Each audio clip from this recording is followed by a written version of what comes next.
violet, c'est la partie production thermique. Donc là, on est en 100% renouvelable tout le temps parce qu'on est à l'HV0100. Depuis le 22 avril dernier, les 4000 abonnés de Lille sont alimentés en énergie verte grâce à un biocarburant importé. Il s'agit d'une huile végétale traitée dans les usines mobiles à Singapour qui fait fonctionner les moteurs de la centrale électrique de Lille. On arrive en isoténaire. De là, on a progressivement vidé nos cuves pour le remplacer par ce biocarburant qui remplace complètement le gasoil. Donc il est miscible, il se mélange sans problème avec le gasoil. Et de là, on est passé par une production thermique 100% verte.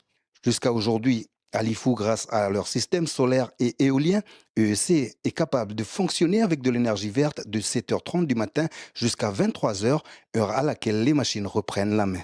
L'idée, c'est de faire en sorte qu'à partir de 23h, quand on remet en route les moteurs, au lieu d'utiliser du carburant, du diesel avec une empreinte carbone forte, on utilise ce biodiesel, donc de 22-23 heures jusqu'au lendemain matin, lorsque le soleil revient.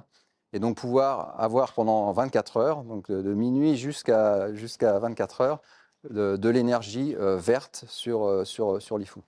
Dans ce projet pilote, tous les acteurs ont un rôle à jouer dans la transition énergétique du pays, comme ce partenaire qui fournit ce biocarburant. Le produit que nous avons importé pour faire cet essai est complètement miscible et fonctionne très très bien dans les générateurs de la centrale. Et donc aujourd'hui, on est extrêmement satisfait.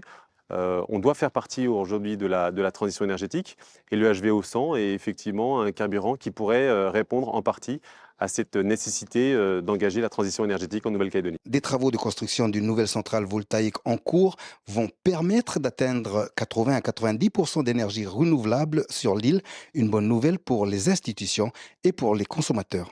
Le but, c'est de pouvoir continuer avec du biocarburant, donc pour essayer qu'il soit le moins cher possible, peut-être regarder des taxes sur ce type de carburant, qu'on puisse faire venir plus de volume pour faire baisser les prix. Et il y a une autre étape sur l'île qui est la construction d'une deuxième ferme photovoltaïque bientôt et qu'on puisse avoir vraiment du stockage et que les gens de Lifou puissent aussi en bénéficier avec des factures d'électricité qui pourront baisser à terme.